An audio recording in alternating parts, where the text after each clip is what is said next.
Morning friends, आज हम लोग क्लास 10th का एक चैप्टर है पॉलिनोमियल। इस पॉलिनोमियल को हम लोग यहाँ पर डिस्कस करने वाले हैं। बेसिकली आज के इस वीडियो में हम लोग यहाँ पर कोई भी पॉलिनोमियल के थ्योरी के बारे में बात हम लोग नहीं करेंगे। जो इम्पॉर्टेंट क्वेश्चंस है जो कि आपके बोर्ड एग्जामिनेशन में पूछे जाते हैं या फिर इन क्वेश्चंस को कर लेने के बाद आपका टॉपिक के ऊपर इतना कमांड हो जाएगा कि यदि पॉलिनोमियल से कोई क्वेश्चंस एग्जामिनेशन में पूछ लिया जाए तो आपसे वो चुकेगा नहीं, आप आराम से उसको बना लीजिएगा। तो आइए देर ना करते हुए हम लोग शुरुआत करते हैं। और पहला क्वेश्चन हमारे पास में दे रखा है कि ये आपका पॉलिनोमियल है, इस पॉलिनोमियल का आपको करना है निकालना जीरोज है। चूंकि ये पॉलिनोमियल आपका क्वाड्रेटिक है तो जीरोज निकालने के लिए हम लोग किसका इस्तेमाल करते हैं? फैक्टराइजेशन मेथड का हम लोग इस्तेमाल करते हैं। चूंकि अब आप लोग क्वाड्रेटिक इक्वेशन भी सीख लिए हैं तो वहाँ से भी आप कंप्लीटिंग स्क्वायर मेथड या फिर आपके पास में श्रीधराचार्य फॉर्मूला है तो उसका भी इस्तेमाल कर सकते हैं इसके जीरोज को निकालने के लिए। ठीक है, लेकिन हमारे पास में पॉलिनोमियल दिया है, चूंकि एग्जामिनेशन में आपको फैक्टराइजेशन मेथड का ही यूज करना। अगर ये क्वेश्चन ऑब्जेक्टिव में आता है तो आप इनमें से कोई भी मेथड का इस्तेमाल कर सकते हैं। तो फैक्टराइजेशन मेथड में क्या करते हैं हम लोग? मिडिल टर्म को इसको क्या करते हैं भैया? स्प्लिट करते हैं। अब मिडिल टर्म स्प्लिट होगा कैसे? तो उसके लिए क्या करते हैं हम लोग करते हैं ये कांस्टेंट टर्म और एक्स स्क्वायर के कोएफिशिएंट को मल्टीप्लाई करके उसका फैक्टराइज करते हैं। तो कांस्टेंट टर्म इसको मल्टीप्लाई करेंगे तो आपका आ जाएगा -m × m+3। अब इसको दो ऐसे फैक्टर में लिखो, देखो ऑलरेडी ये फैक्टराइज फॉर्म में दिया गया है। अब इसको आपको दो ऐसे फैक्टर में लिखना है जिसको कि जोड़ने के बाद से -3 आता हो और गुना करने के बाद से -m × m+3 आता हो। तो आप इसको देखो तो कैसे लिखोगे? तो सबसे पहले देखो -m है ना, अब +m+3 कर दो, इस तरह से भी लिख दो। तो आपका देखो -m+m तो कैंसिल होगा, क्या बच जाएगा आपके पास में? +3 आएगा। माइनस का 3 आपके पास में जनरेट यहाँ पर नहीं हो रहा है तो कैसे काम चलेगा? आपको यहाँ पर लाना है आपको -3। तो -3 कैसे आएगा? तो उसके लिए आपको देखिए काम कुछ करना पड़ेगा। आपको क्या काम करना है?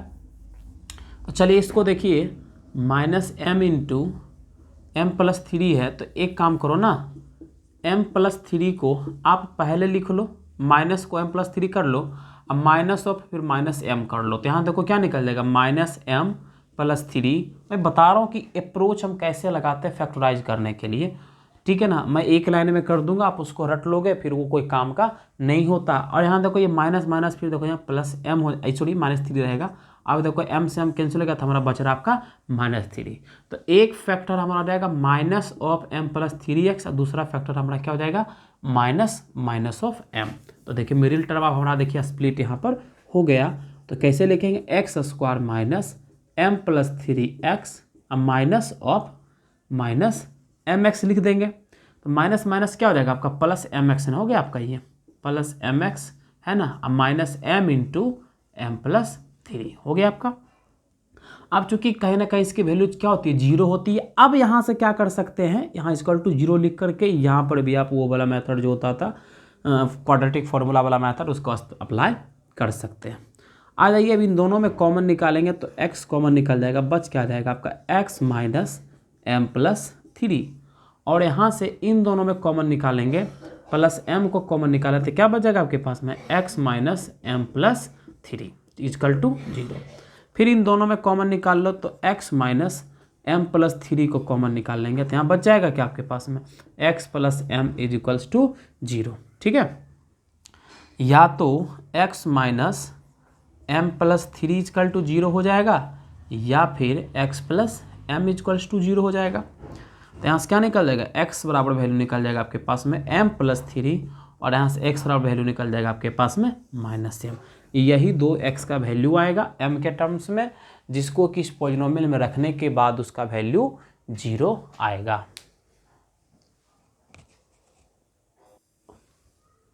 सेकंड क्वेश्चन हमारा है, कहता है कि ये जो आपका क्वाड्रेटिक पॉलिनोमियल है इसका एक जीरोज आपका 2 है, तो k का वैल्यू आप बताइए कि k का वैल्यू हमारा क्या होगा। तो ऐसे जब क्वेश्चन जब आ जाते हैं ना कि आपको एक जीरोज दे देता है और दूसरा के का वैल्यू निकालने के लिए कहता है, तो सिंपल वो जीरोज को इस इक्वेशन में पुट करके इज इक्वल्स टू 0 कर देंगे, के का वैल्यू आपका निकल जाएगा। तो हमारे पास में पॉलिनोमियल दे रखा है क्या, x² + 3x + k, और यहाँ हमको दे रखा है कि x के जगह पर अगर हम 2 रखेंगे, 2 जीरोज है तो x को अगर 2 से रिप्लेस करेगा तो वैल्यू क्या होना चाहिए आपका, 0 होना चाहिए था। तो x को 2 से रिप्लेस कर दो तो निकल जाएगा आपका k का वैल्यू। तो यहाँ x² है तो जाएगा 2 का स्क्वायर, 3 × x हो जाएगा 3 × 2 + k = 0। 2 का स्क्वायर 4 हो गया, 3 × 2 = 6 हो गया, + k = 0। यहाँ से निकल गया 10 + k = 0, देयरफॉर k = हो जाएगा हमारे पास में -10। ठीक है, ये हमारा हो गया सेकंड क्वेश्चन। ठीक है, आप लोग इसको जल्दी से नोट डाउन करिए। देखिए थर्ड क्वेश्चन हमारे पास में है कि आपको पूछ रहा है कि k का वैल्यू निकालिए। ठीक है जी, जो find the value of k such that the polynomial has sum of it zeroes is equals to the half of their product. कहने का मतलब हुआ इस क्वेश्चन का कि ये जो आपके पास में दे रखा है पॉलिनोमियल है ना, पॉलिनोमियल जो दे रखा है x² - k + 6x + 2 × 2k - 1। ठीक है, तो इसका जो सम ऑफ जीरोज है, मतलब अल्फ़ा, मान लो इसका जीरोज अल्फ़ा और बीटा है, तो इसका सम ऑफ जीरोज जो है ना, इज इक्वल्स टू, ये इक्वल है इसका प्रोडक्ट ऑफ जीरोज के आधे के। ठीक है, इस पॉलिनोमियल का सम ऑफ जीरोज इक्वल है प्रोडक्ट ऑफ जीरोज के आधे के, तो के का वैल्यू आप निकालिए। ठीक है, देखिए सर, एक बात हमेशा आप याद रखिएगा कि जब कभी भी किसी भी पॉलिनोमियल का आपको वैल्यू निकालने के लिए देगा, ध्यान में जब किसी भी वेरिएबल का वैल्यू आपको निकालने के लिए देगा तो आपको इक्वेशन को फॉर्म करना होगा, और इक्वेशन होता है रिलेशन। अब देखिए रिलेशन को हम लोग लगाते हैं, कैसे लगाएंगे सो देखिए, ये पॉलिनोमियल है। अच्छा, इस पॉलिनोमियल से हम निकाल सकते हैं क्या, ABC का वैल्यू। अब ABC का वैल्यू क्यों निकालेंगे, क्योंकि यहाँ ज़रूरत पड़ने वाली है। कैसे, तो देखिए अल्फ़ा + बीटा का वैल्यू क्या हो जाता है आपका, सम ऑफ जीरो जाता है -b/, प्रोडक्ट ऑफ जीरोज क्या होता है आपके पास में c/a डिवाइडेड बाय 2। क्या निकल जाएगा आपके पास में, यहाँ से -b/a = c/2a हो जाएगा। इसको सोल्व करेगा तो ये 2 नीचे रह जाएगा, नीचे 1 ऊपर चला जाएगा, तो c/2a। अब यहाँ से निकालिए -b/, और c/a का हमारे पास में वैल्यू क्या आ जाएगा, इसको निकालिए। तो देखिए इस इक्वेशन से को कंपेयर करो ax² + bx + c के साथ, तो a बराबर मिल जाएगा आपके पास में 1, b बराबर आपको मिल जाएगा -k + 6, और c बराबर आपको मिल जाएगा आपका 2 × 2k - 1। ठीक है, आप देखो -b/a करो तो -b, तो -k + 6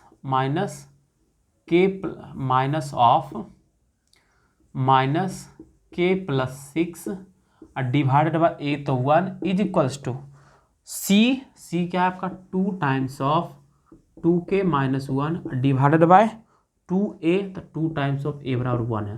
देखो 2 से 2 कट गया, माइनस माइनस देखो ये प्लस जगह, तो क्या बच जाएगा आपके पास में k + 6 equals to 2k - 1। k को इधर रिप्लेस कर दो, ये नंबर को इधर रिप्लेस कर दो, तो क्या निकलेगा k - 2k इक्वल टू -1 - 6, तो -k इक्वल टू क्या निकलेगा -7, माइनस माइनस कैंसिल हो गया, तो देयरफॉर k इक्वल्स टू क्या आ गया आपके पास में 7 आ गया। कोई दिक्कत, तो आप लोग इस क्वेश्चंस को नोट कर लीजिए।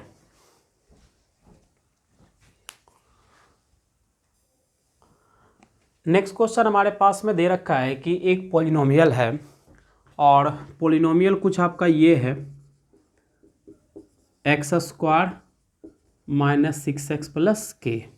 ठीक है, k, और इस पॉलिनोमियल का अल्फ़ा और बीटा क्या इसका जीरोज है, अल्फ़ा और बीटा क्या इस पॉलिनोमियल का जीरोज है, और आपके पास में दिया गया है कि α² + β² इक्वल्स टू क्या है 40 है।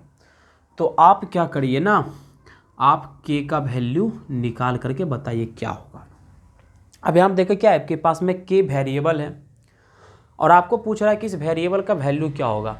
तो जब कभी भी आपको किसी वेरिएबल का वैल्यू पूछता है तो आप क्या करते हैं, आप इक्वेशन का फॉर्मेशन करते हैं। ठीक है, तो इक्वेशन का फॉर्मेशन करते हैं, उसके लिए आपको चाहिए रिलेशन, उसके लिए चाहिए आपको डाटा। आप यहाँ से देखिए कि आप क्या क्या डाटा आप निकाल सकते हैं। तो आप यहाँ निकाल सकते हैं कि इस इक्वेशन से अल्फा प्लस बीटा भी निकाल सकते हैं। क्या होता है आपका माइनस बी बाय, और ये हो जाएगा आपका -6/1 दैट इज -6, और अल्फा इंटू बीटा होता है आपके पास में c/a दैट इज क्या निकल जाएगा आपके पास में k/1। तो आपके पास में देखिए alpha square plus beta square दे रखा, अल्फा प्लस बीटा दे रखा, अल्फा इंटू बीटा दे रखा। तो आप एक ऐसा रिलेशन ढूंढ लीजिए ना, एक ऐसा चीज़ ढूंढ लीजिए जिसमें ये सब भी इन्वॉल्व हो जाए, तो आपका इजीली के का वैल्यू निकल जाएगा। तो वो चीज़ क्या ढूंढना है मैथमेटिकल टर्म में, तो आप एक फॉर्मूला पढ़ चुके हैं कि अल्फा प्लस बीटा का होल स्क्वायर होता है आपका alpha square plus beta square, है ना, +2 अल्फा बीटा। ये फॉर्मूला होता है हमारे पास में। आप देखिए निकाल सकते हैं।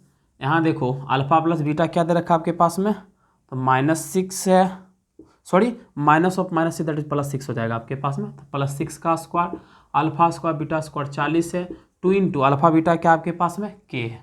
आप देख लीजिए कि यहाँ पर आपका k के टर्म्स में एक लीनियर इक्वेशन अब आ चुका है। अब यहाँ से आप इजली k का वैल्यू निकाल सकते हैं। 6 का स्क्वायर हो जाता है 36 equal to 40 + 2 times of k। 40 को इधर साइड भेज दो तो क्या निकल जाएगा 36 - 40 इजकल टू 2k। तो -4 इजकल टू क्या निकल गया आपके पास में 2k। Therefore k is equal to क्या निकल जाएगा -4 डिवाइडेड बाय 2। तो क्या निकल जाएगा आपके पास में -2। k बराबर क्या आ गया आपके पास में -2। यही हमारा k का वैल्यू होगा। ठीक है, अगर कोई क्वेश्चन समझ में नहीं आता तो रिवाइंड करके आप उसको देख सकते हैं। हालांकि मैं सारे स्टेप्स को तो मैं इजीली लिख चुका हूँ, आप ऐसे भी देख करके समझ जाइएगा। और चूँकि कोशिश मैं यही करता हूँ कि आप इस चैप्टर को ऑलरेडी पढ़ चुके हैं, तो थोड़ा सा है ना, मतलब ऊपर लेवल में बात करता हूँ। नहीं समझ में आएगा तो कमेंट करिएगा। नेक्स्ट वीडियो जो भी मैं आपके पास में लाऊंगा उसको थोड़ा सा और बेसिक से बताने का प्रयास करूँगा। देख सकते हैं आपको यहाँ पर एक इक्वेशन दे रखा है, और आपको क्या करना है कि इस पॉलिनोमियल का आपको जीरोज निकालना है। सॉरी, इक्वेशन एक पॉलिनोमियल दिया गया है, तो पॉलिनोमियल का आपको जीरोज निकालना है और उसके भी रिलेशन को वेरीफाई करना है, जीरोज और कोफिशिएंट के बीच में रिलेशन क्या होता है। तो आपका पॉलिनोमियल आपका y में दे रखा है, तो पी वाई आपके पास में दे रखा है 7y² - 11/3y -2/3। चूँकि इसका जीरोज निकाला तो फर्स्ट ऑफ ऑल इसको 0 के इक्वल करो, तो इसको हम क्या करते हैं 0 के इक्वल कर देते हैं। ठीक है, अब यहाँ पर देखो फ्रैक्शन दे रखा है ना, तो वहीं पर हम लोग लगाएंगे स्प्लिटिंग मिडिल टर्म वाला कॉन्सेप्ट को लगाएंगे। ठीक है ना, मिडिल टर्म को स्प्लिट करेंगे। थोड़ा सा फ्रैक्शन है तो हमें थोड़ा सा हो सकता है कि दिक्कत का सामना करना पड़ रहा हो, तो ईजिली आप क्या करिए ना, फ्रैक्शन को जैसे इंटीजर में आप फॉर्म में ला सकते हैं। कैसे, तो डिनोमिनेटर कैल्शियम लीजिए तो हो जाएगा आपका 3, और यहाँ से हो जाएगा 21y², ये हो जाएगा -11/-2 इजकल टू 0। 3 उधर चला जाएगा तो ऑब्वियसली ये क्या बच जाएगा आपके पास में 3 उधर से। 1 मिनट थोड़ा सा चेक कर लेने दो, उसके नीचे नहीं आता है, इसके नीचे नहीं आता। एक्चुअली क्या है ना कि आइडिया नहीं लग पाता है कि मुझे कहाँ तक जाना है। आइडिया लग गया कि मुझे यहाँ तक ही रहना है। थोड़ा सा मैं बाउंड्री लाइन डाल देता हूँ, कैमरा में नहीं आ रहा है। ठीक है, खैर इससे पहले वाले 2 क्वेश्चन अगर आ गया हो तो मैं एक्सट्रीमली सॉरी। चलो वही करते हैं ना, एलसीएम इसका 3 हो गया, ये हो गया आपका 21y² -11y -2 इजकल टू 0। 3 हो जाएगा, 0 बच जाएगा, तो क्या बचेगा आपका 21y² -11y -2 इजकल टू 0। अब देखिए, अब इसको हम लोग कर सकते हैं, मिडिल टर्म को स्प्लिट करना है। ठीक है, कैसे करेंगे, तो सबसे पहले तो कोफिशिएंट y² कांस्टेंट टर्म को मल्टीप्लाई करो तो क्या जाएगा आपका -42। 42 का फैक्टर निकालोगे तो क्या हो जाएगा भैया 21 और 2, फिर क्या निकल जाएगा 3 से लगाओगे तो क्या बचेगा 14 3 वाला फैक्टर सही रहेगा। अब देखो प्रोडक्ट आपके पास में दे रखा है आपका माइनस में है, तो एक प्लस में होगा और माइनस में होगा, तो कौन माइनस में होगा, तो सम आपका दे रखा माइनस, पता करते हैं ना जी प्रोडक्ट देखो माइनस में, तो इससे ये पता चलता है कि ये वाला रेशो सही होगा कि एक माइनस में एक प्लस में ले लेंगे, तो एक माइनस एक प्लस में ले लेंगे तो आ जाएगा सम होने के बाद -11 तो आपका ही जाएगा। कौन माइनस कौन प्लस में लेना है, तो आपका दे रखा है वो डिसाइड करेगा आपका सम ऑफ जीरोज आपका दे रखा है, देखो क्या है माइनस दे रखा है, तो इससे पता चलता है कि बड़ा नंबर को अगर माइनस लेंगे तभी तो यहाँ पर -11 जनरेट होगा। अगर छोटा वाला नंबर को माइनस लेते हैं तो 11 तो आ जाएगा, लेकिन प्लस का 11 आएगा, माइनस का 11 नहीं आएगा, तो बड़े वाले जो फैक्टर इसको माइनस लेते हैं, तो यह आ जाएगा आपका 21y²। वैसे तो आप लोग सबको तो फैक्टराइजेशन आता ही होगा, आप लोग कर भी सकते हैं, -14y + 3y - 2 = 0। 7y कॉमन निकाल क्या बचेगा आपके पास में 3y - 2, अब +1 कॉमन निकालते हैं, क्या बच जाएगा आपके पास में 3y - 2 = 0। इन दोनों जगहों से आ जाएगा 3y - 2 इंटू कॉमन 7y + 1 = 0, या तो आ जाएगा 3y - 2 = 0, या फिर आ जाएगा आपका 7y + 1 = 0। यहाँ से 3y = हो जाएगा 2, देयरफॉर y = क्या निकलेगा आपके पास में 2/3, और यहाँ से 7y जाएगा -1 और y = क्या निकलेगा -1/7। ठीक है, ये आ गया, मतलब जीरोज इसका आ गया, एक तो आ गया 2/3 और दूसरा क्या हो जाएगा आपके पास में -1/7 आ गया। अब रिलेशनशिप को आपको पास में क्या करना है वेरीफाई करना है। ठीक है, रिलेशनशिप को आपको वेरीफाई करना है, तो आइए हम लोग रिलेशनशिप को हम वेरीफाई करके आपको दिखाते हैं कैसे होगा। सो आपके पास में दे रखा है sum of zeros alpha plus beta, ये क्या होता है बेटा आपके पास में -b/a होता है।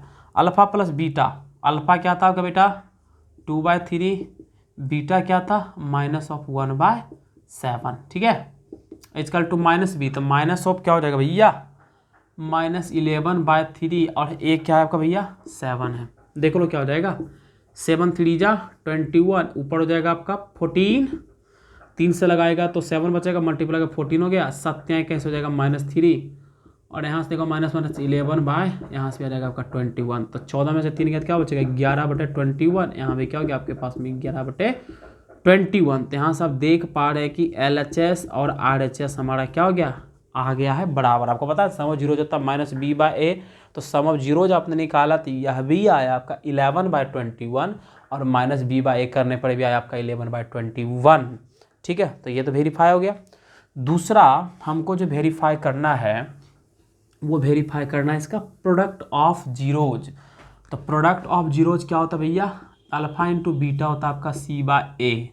तो अल्फा क्या था भैया अल्फा इसको माने थे ये 2/3 हो गया, और बीटा क्या था भाई -1/7 था, -1/7। यहाँ से c/a करेंगे तो क्या मिल जाएगा भाई हो जाएगा -2/3, a करेंगे तो मिल जाएगा आपके पास में 7। चलो 2 × -1 -2, 3 × 7 हो गया आपका 21, कटेगा उठेगा नहीं तो न्यूमरेटर को न्यूमरेटर से डिनोमिनेटर को डिनोमिनेटर से मल्टीप्लाई कर दीजिए, और इसको सोल्व करेंगे भाई तो हो जाएगा अभी ये भी -2/21। अगेन आप देख पा रहे हैं कि LHS = आपका RHS फॉर्म हो रहा है, that means product of zeros भी c/a आपका आ रहा है। तो इस तरह से आपने देखा कि हमने इस पॉलिनोमियल का जीरोज निकाला, 0 आ जाए 2/3 -1/7, और आपका रिलेशन जो होता है जीरोज और कोएफिशिएंट के बीच में इसको निकाल करके प्रस्तुत आपके सामने कर चुका हूँ। अब आप इस क्वेश्चन को लिख सकते हैं। नेक्स्ट क्वेश्चन हमारे पास में देखिए, नेक्स्ट क्वेश्चन हमारे पास में दिया गया है कि पॉलिनोमियल ये है f(x) = आपके पास में दे रखा है x² - 5x + k, ये दे रखा है, और ये दे रखा है ना कि अल्फा माइनस बीटा = क्या है 1 है। अल्फा माइनस बीटा हमारे पास में दिया गया है, और हम यहाँ से अल्फ़ा प्लस बीटा का वैल्यू निकाल सकते हैं। क्या तो अल्फ़ा प्लस मान लो कि अल्फ़ा और बीटा इसका जीरोज है, मानना क्या है दिया ही गया है, तो सम ऑफ जीरोज क्या निकल जाता है आपका -b/a, तो -b/a करेंगे तो क्या निकलेगा -5/1, दैट इज क्या निकलेगा आपके पास में 5। अब प्रोडक्ट ऑफ जीरोज देखो क्या निकल जाएगा आपका यहाँ से ये होता है आपके पास में c बाय ए, तो c क्या दे रखा है आपका k बाय 1, दैट इज क्या निकल गया आपके पास में k। चलो अल्फा प्लस बीटा दे रखा है, अल्फा इंटू बीटा भी आपके पास में दे रखा है, और अल्फा माइनस बीटा आपके पास में दे रखा है, और आपको पूछ रहा है कि k का वैल्यू क्या होगा। तो अगेन देखो k का वैल्यू पूछा है तो क्या करना पड़ेगा, कुछ आप वैसा चीज़ ढूंढ लीजिए, वैसा आप इक्वेशन बना लीजिए जिसमें k इन्वॉल्व हो, या ऐसे कर सकते हैं कि k के टर्म्स में आपको इक्वेशन बना लीजिए, k का वैल्यू आ जाएगा। तो कैसे इक्वेशन को बनाएंगे, तो आइए वही देखते हैं हम लोग। यहाँ पर अल्फा माइनस बीटा 1 दे रखा है, तो स्क्वायरिंग बोथ साइड कर दीजिए तो क्या निकल जाएगा, अल्फा माइनस बीटा का whole square is equals to 1, that is क्या निकल जाएगा, alpha square plus beta square, है ना, alpha square plus beta square minus 2 alpha beta is equals to 1 आया। तो यहाँ तो देखो -2 अल्फा बीटा का तो वैल्यू मुझे पता है, लेकिन alpha square plus beta square का वैल्यू मुझे पता नहीं है। ठीक है, क्योंकि जब तक alpha square plus beta square का वैल्यू नहीं रखेंगे तब तक हमारा के का वैल्यू नहीं आएगा। तो alpha square plus beta square का वैल्यू निकाले कैसे, तो आप सारे लोग एक चीज़ और जानते हैं कि हम लोग लिख सकते हैं कि अल्फा प्लस बीटा का होल स्क्वायर बराबर होता है alpha square plus beta square minus 4 alpha beta, ये होता है फॉर्मूला, है ना। चलिए sorry, alpha plus beta whole square होता है alpha plus beta whole square plus 2 alpha beta. ठीक है, तो आपको चाहिए क्या, alpha square plus beta square, तो इसको लिख सकते हैं अल्फा प्लस बीटा का whole square minus 2 alpha beta. ठीक है, अब ये जो वैल्यू आया इसको उठा करके इसमें रख दीजिए, तो क्या निकल जाएगा, alpha square plus beta square का वैल्यू आया आपके पास में अल्फा प्लस बीटा का whole square minus 2 alpha beta minus 2 alpha beta is equal to 1। तो क्या आ गया आपके पास में, ये अल्फा प्लस बीटा का whole square minus 4 alpha beta equals to 1। तो अल्फा प्लस बीटा क्या दे रखा है, सम ऑफ जीरोज है, सम ऑफ जीरोज आपका 5 है, तो यहाँ से हो गया आपके पास में 5 का स्क्वायर माइनस 4 अल्फा बीटा, तो अल्फा बीटा के तो माइनस 4 के इजकल टू 1 हो गया। तो 5 का स्क्वायर करेंगे तो क्या रहेगा आपका 25 माइनस 4 के इजकल टू 1 हो गया। 25 को RHS में भेज दो तो क्या निकल जाएगा भाई, RHS में अगर इसको भेज देते हो, देख लेता हूँ उधर आ रहा है कि नहीं आ रहा है, नहीं आ रहा है। ठीक है, RHS में यदि आप भेज देते हो तो फिर आपका आ जाता है आपका -4 के इजकल टू 1 माइनस 25, तो -4 के इजकल टू क्या निकल गया भाई -24, therefore k equal to -24 divided by -4 cut गया, तो के का वैल्यू क्या आ गया आपके पास में 6 आ गया। यही हमारा आंसर है। ठीक है, कोई दिक्कत नहीं, उम्मीद करता हूँ कि समझ में आ गया होगा, तो आप इसको नोट डाउन कर लीजिए। ठीक है,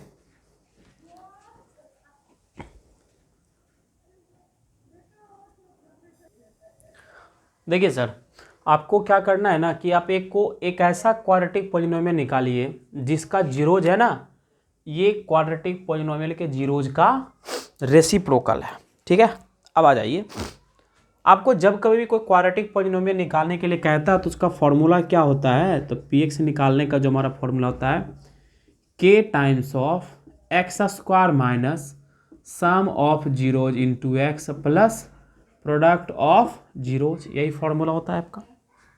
ठीक है, अब कहता है कि इसका जो जीरोज है ना, इस पॉलिनोमियल जो भी अभी लाएंगे उसका जो जीरोज है, इसके जीरोज का रेसिप्रोकल है।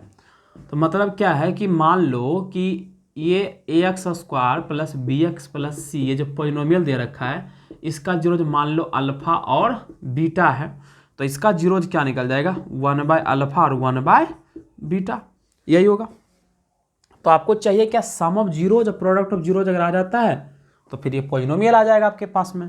तो सम ऑफ जीरोज निकालिए, तो 1 by alpha plus 1 by beta करो तो क्या निकल जाएगा भैया, एलसीएम जरूरत हो जाएगा आपका अल्फा बीटा, ऊपर क्या हो जाएगा आपका अल्फा प्लस बीटा, ऊपर देखो आया alpha plus beta some of zeros, तो इस पॉलिनोमियल से हम सम ऑफ जीरोज निकालेंगे तो क्या जाएगा आपके पास में माइनस बी बाय ए, यही हो जाएगा। और अल्फा इंटू बीटा क्या हो जाएगा भैया, तो alpha into beta product of zeros आपका देखिए इसका है, प्रोडक्ट ऑफ जीरोज क्या होता है सी अपॉन ए होता है, तो सी अपॉन ए हो गया, ए से ए कट गया। ठीक है, तो क्या बच जाएगा आपके पास है माइनस बी डिवाइडेड बाय सी, तो सम ऑफ जीरोज आ गया। आप चाहिए प्रोडक्ट ऑफ जीरो, तो 1 by alpha into 1 by beta, तो क्या निकल जाएगा 1 बाय अल्फ़ा बीटा तो 1/, अल्फ़ा बीटा क्या था आपके पास में C/A, तो C/A हो गया। तो फाइनली इसको सोल्व करेंगे तो क्या मिलेगा आपके पास में A/C। अरे सोल्व करने आता ना इसको, 1/C/A, इसका तो 1/C/A हो जाता है, रेसिप्रोकल है तो 1 × A/C, दैट इज क्या निकल गया आपके पास में A/C। इस तरह से हम लोग करते हैं, ठीक है, बच्चा वाला बात है। अब बच्चा वाला बात मैं कितना ही बताऊँ आपको। तो देखो सम ऑफ जीरोज भी आ गया है, अब प्रोडक्ट ऑफ जीरोज भी आपका आ गया, तो रख दो, क्या निकल जाएगा आपके पास में K times of x² minus sum of zeros क्या निकल जाएगा आपका -B/C, प्रोडक्ट जीरोज क्या निकल जाएगा A/C। तो इक्वेशन क्या निकल जाएगा K times of x² plus B/C(x) इतना इंटू x अब प्लस A/C। आप कहेगा सर यहाँ पर आपने जो K लगाया है K क्या हो सकता है, तो भैया आपका A/B/C डिफरेंट वैल्यूज लेंगे, उन डिफरेंट वैल्यूज के लिए आपके पास में डिफरेंट रेसिप्रोकल रूट्स मिलेंगे, और उन डिफरेंट रेसिप्रोकल रूट्स का मतलब डिफरेंट रेसिप्रोकल मतलब सॉरी इक्वेशन तो वही रहेगा, ठीक है ना, लेकिन आप K का वैल्यू आप उस इक्वेशन में K का वैल्यू कुछ भी रख करके मल्टीप्लाई कर दीजिए, उसके रूट्स के ऊपर कोई भी इफेक्ट नहीं पहुंचता है, ठीक है ना, इसलिए हम लोग यहाँ पर K का मल्टीप्लाई कर दिए हैं, ठीक है। और विशेष हम लोग ये थोड़ा सा और इसमें डिटेल कर सकते हैं, लेकिन ये हम लोग नहीं करेंगे। आप लोग जाइएगा, अगर RSA वाला अगर आप लोग सॉल्व करते हैं relation between zeros and coefficient का जो दे रखा है, टॉपिक दे रखा है, वहाँ पर जाइए, वहाँ पर K दिया, आपको पता लग जाएगा कि K क्यों दिया है, ठीक है। नेक्स्ट क्वेश्चन देखिए, कह रहा है कि ये जो पॉलिनोमियल का एक जीरो जो है दूसरे का 7 गुना है, कितना गुना है 7 टाइम्स है। तो पॉलिनोमियल आपके पास में देखिए दे रखा है 3x² minus 8x plus 2k plus 1। मान लो इसका एक जीरोज यदि अल्फा है तो दूसरा जीरोज क्या हो जाएगा 7 टाइम्स ऑफ अल्फा, ठीक है ना। तो आइए सोल्व करते हैं। तो यहाँ सम ऑफ जीरोज क्या निकल जाएगा अल्फा प्लस बीटा, मतलब sum of zero equal to क्या होना चाहिए अल्फा प्लस बीटा, मतलब alpha plus 7 alpha equal to क्या निकल जाएगा -B/A, तो माइनस ऑफ -8/3, मतलब 8 अल्फा इजकल टू क्या निकल जाएगा आपके पास में 8/3, 8 कर गया तो अल्फा इजकल टू क्या मिल गया आपके पास में 1/3। तो पहला जीरोज आपके पास में आया 1/3, दूसरा जीरोज क्या हो जाएगा 7 और 1/3 से मल्टीप्लाई कर देंगे तो क्या हो जाएगा आपके पास में 7/3, 7/3। समझ में आया कैसे आया। सम ऑफ जीरोज करते हैं तो -B/A होता है ना, -B/A, तो alpha plus beta minus B क्या था -8, A क्या था आपका 3, तो माइनस मैंने देखो प्लस 8/3 आ गया आपका, ये अल्फा प्लस 7 अल्फा 8 अल्फा हो गया, 8 कैंसिल हो गया, तो अल्फा इजकल टू हो गया 1/3, एक जीरो हो गया इसका 1/3, दूसरा जीरो क्या रहेगा आपके पास में 7/3। अब देखो हम एक चीज़ और जानते हैं कि प्रोडक्ट ऑफ जीरो K का वैल्यू पूछा तो रिलेशन ढूंढेंगे ना भाई, तो होता है आपका C/A, तो अल्फा क्या है आपका 1/3 इंटू 7/3 इजकल टू C क्या आपका 2 टाइम्स ऑफ 2k प्लस 1 था, सॉरी 2k प्लस 1 है, और A क्या भैया आपके पास में 3 है, तो क्या निकल जाएगा 7/9 equal to 2k plus 1 divided by 3, cross multiplication कर लो, 7 into 3 equal to 9 into 2k plus 1, ठीक है, 9 से इधर कर लो, 7 into 3 divided by 9 equal to क्या निकल जाएगा आपके पास में 2k प्लस 1, 3 3 जा 9, 7/3 इजकल टू क्या निकल जाएगा आपके पास में 2k प्लस 1, 1 को इधर भेज दो तो क्या निकल जाएगा भाई 7/3 minus 1 is equal to 2k, LCM लेंगे 3 हो जाएगा 7 minus 3 equals to 2k, that is 4/3 equals to 2k, 2 दूनी 4 कट गया, देयरफॉर k बराबर क्या निकलेगा आपके पास में वैल्यू 2/3, ठीक है, यही हमारे पास में आएगा k का वैल्यू। आप इस प्रकार से इस क्वेश्चंस को लिख सकते हैं। थोड़ा सा कट गया, कोई नहीं, कर लीजिएगा, थोड़ा लगता है 2-3 बार जो क्वेश्चन लिखने में इधर उधर करते हैं वही मामला गड़बड़ा गया। देखिए दरअसल क्या होता है ना कि अभी जैसे वीडियो बना रहे हैं, कोई है नहीं सामने में देखने वाला भी कि कहाँ तक आ रहा है कहाँ तक नहीं आ रहा है, प्लस हम भी नए हैं, प्रोफेशनल है नहीं, थोड़ा बहुत प्रॉब्लम आ जाता है, ठीक है, समझा तो रहा हूँ। आप लोग अगर थोड़ा सा कोऑपरेट करेंगे और थोड़ा सा सपोर्ट दिखाएंगे तो आपके लिए बेनिफिशियल होगा, ठीक है ना, और मुझे भी मज़ा आएगा। और हाँ, आप लोग अगर वीडियोज़ को देखते हैं, अगर आप लोग को वीडियोज़ अच्छा लगता है तो ऑनेस्ट रिव्यू आप कमेंट बॉक्स में दीजिए। अगर कुछ गलती लगती है तो आप वहाँ भी बताइए, ठीक है। हम लोग उसको सुधारने का प्रयास करेंगे। हम भी पर्सनली अभी नया हूँ, कोई एक्सपीरियंस नहीं है मुझे भी यूट्यूब का, ठीक है। तो थोड़ा सा आप लोग सपोर्ट बनाए रखिएगा। और आइए हम लोग नेक्स्ट क्वेश्चन को देखते हैं, और ये लास्ट क्वेश्चन ही है। उसके बाद से फिर हम थोड़ा बहुत तो वही ग्राफ वाला प्रॉब्लम करवा करेंगे, उसके बाद हम लोग क्लास को ख़त्म करेंगे। तो दे रखा है ना कि इस पॉलिनोमियल का जीरो जो है ना, इसके जीरोज का दुगना है, ठीक है ना, इसके जीरोज का दुगना है, ठीक है। तो पी और क्यू का वैल्यू आप निकाल के दिखाइए। कैसे देखो निकलेगा, देखो बताते हैं।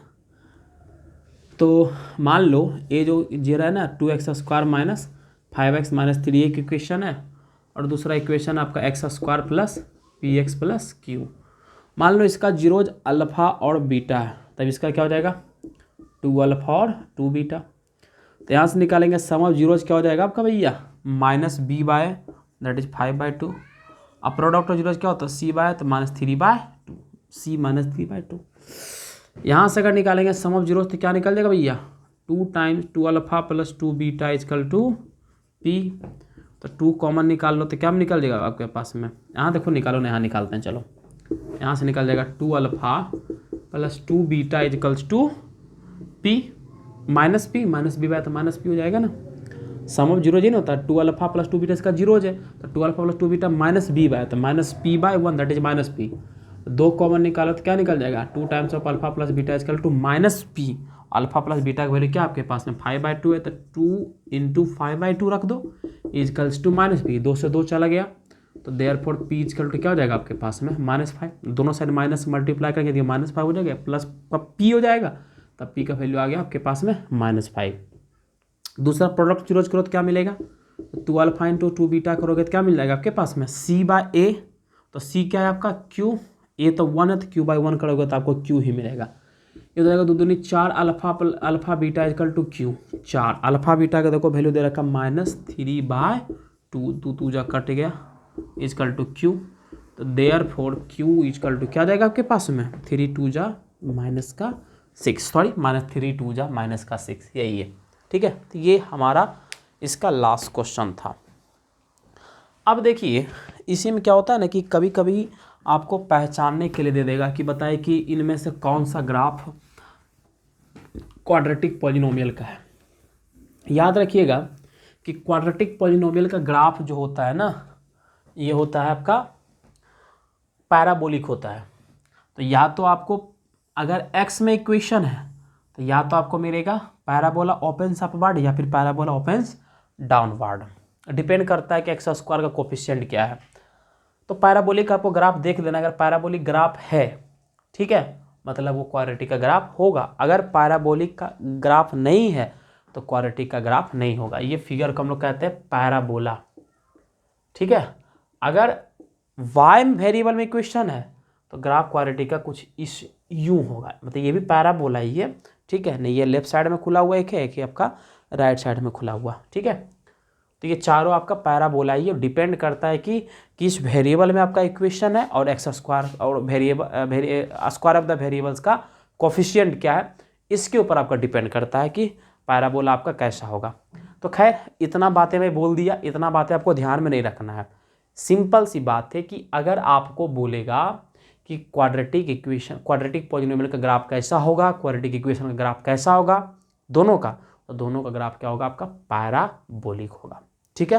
तो इस तरह से कैसा भी आपको अगर दिख जाएगा आपको तो बता दीजिएगा कि क्या आपका क्वाड्रेटिक का ग्राफ है।